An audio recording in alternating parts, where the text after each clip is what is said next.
Noli kalau hasalit makampeng mabdurel hansi ma hoy na usia sa alekat. Haimlum. Hemluin. Bapa mama hemluin ok.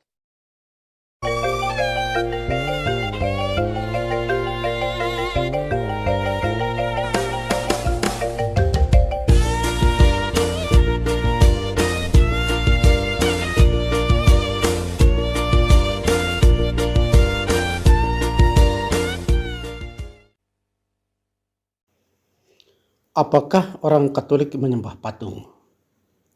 Saudara dan saudariku yang terkasih, akhir-akhir ini banyak perdebatan dan diskusi soal penyembahan patung, simbol keagamaan, sebagai penyembahan berhala. Penyembahan patung dianggap simbol berhala karena melanggar hukum Allah yang pertama. Jangan memuja berhala, berbaktilah kepadaku saja, dan cintailah aku lebih dari segala sesuatu. Pandangan biblis dari orang-orang seperti ini menunjukkan bahwa mereka sebenarnya belum mengerti makna terdalam dari sebuah simbol religius keagamaan. Penafsiran Alkitabiahnya pun masih bersifat tekstual, tanpa melihat latar belakang penulisannya. Pandangan mereka masih sempit, kalau tidak mau dibilang bodoh. Oleh karena itu, sebelum menjawab pertanyaan bahwa ada penyembahan berhala melalui patung-patung religius Katolik, saya menganjurkan satu hal praktis bagi sesama Katolik saya, bahwa label apapun yang dialamatkan kepada kekatolikan kita, tetaplah melaksanakan hukum cinta kasih yang diajarkan oleh Yesus sendiri, yakni kasihilah Tuhan Allahmu dengan segenap hatimu dan dengan segenap jiwamu dan dengan segenap akal budimu. Itulah hukum yang terutama dan yang pertama. Dan hukum yang kedua yang sama dengan itu ialah kasihilah sesamamu manusia seperti dirimu sendiri. Pada kedua hukum inilah tergantung seluruh hukum Taurat dan kitab para nabi. Bandingkan Matius bab 22 ayat 37 sampai 40. Oleh karena itu, saudara-saudariku, ampunilah mereka, sebab mereka tidak tahu apa yang mereka perbuat. Ekspresi iman seseorang seringkali terungkap dalam kata, perbuatan, atau tindakan.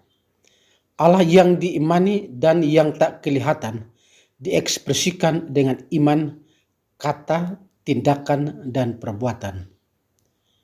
Seorang yang buta huruf atau tunanetra misalnya, kata, tindakan, dan perbuatan yang nyata jauh lebih berarti dan bermakna untuk mengungkapkan iman mereka melalui simbol-simbol tertentu agar mudah dimengerti dan dipahami.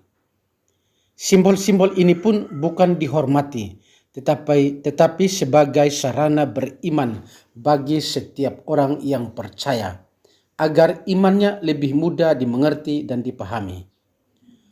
Orang bukan menyembah simbol, melainkan menjadikannya sarana yang mendekatkan dirinya dengan yang transenden.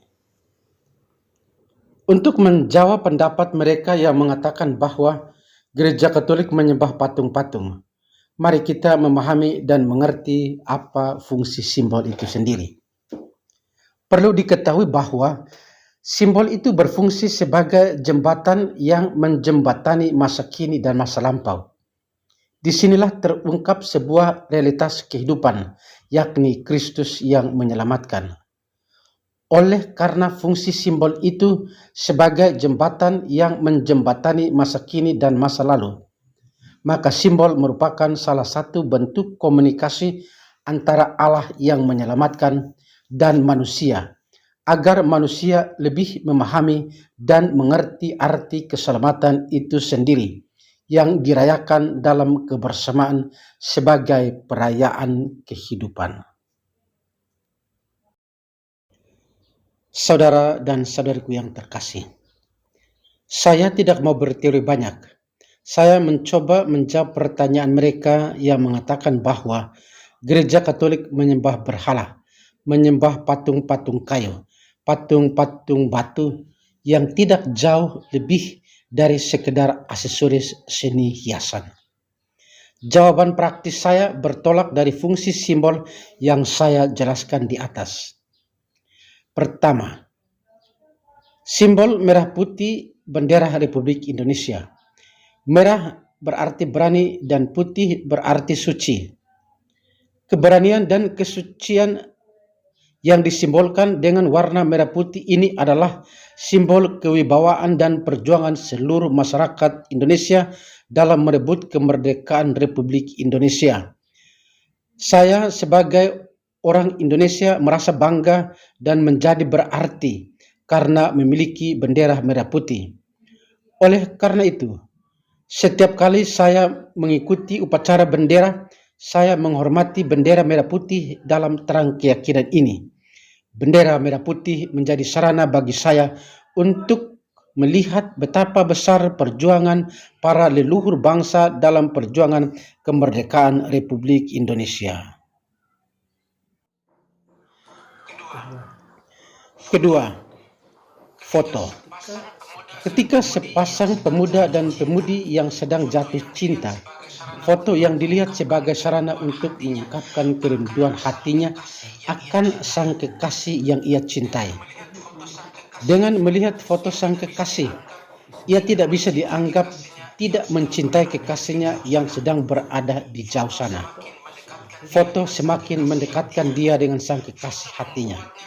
Foto membuatnya semakin mencintai, dan di sanalah tumbuh rasa saling percaya satu sama lain.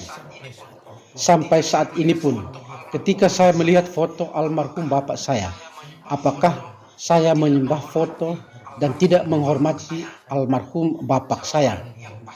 Jawaban yang pasti, saya tidak menyembah simbol apapun, termasuk foto bapak saya yang sudah meninggal. Foto adalah sarana yang mengingatkan saya akan segala kebaikan yang telah Bapak ajarkan kepada kami anak-anak. Oleh karena itu, sekalipun foto itu tiba-tiba hilang, kepercayaan dan cinta akan bapak saya pun tidak langsung redup hilang karena foto hanyalah sebuah sarana.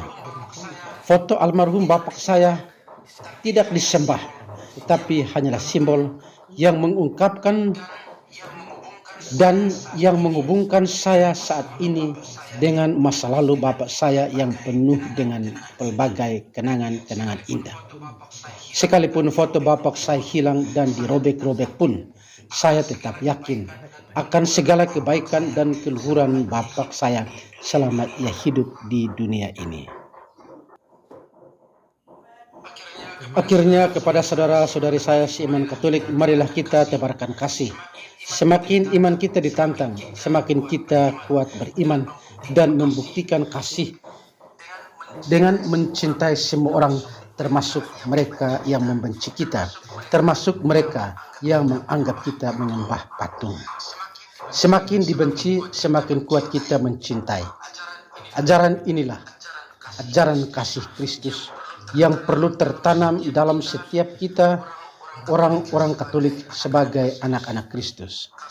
Kasih itu sabar, kasih itu murah hati, ia tidak cemburu, ia tidak memegahkan diri dan tidak sombong, ia tidak melakukan yang tidak sopan dan tidak mencari keuntungan diri sendiri. Ia tidak pemarah dan tidak menyimpan kesalahan orang lain. Akhirnya, saya mengatakan, orang Katolik tidak menyembah patung.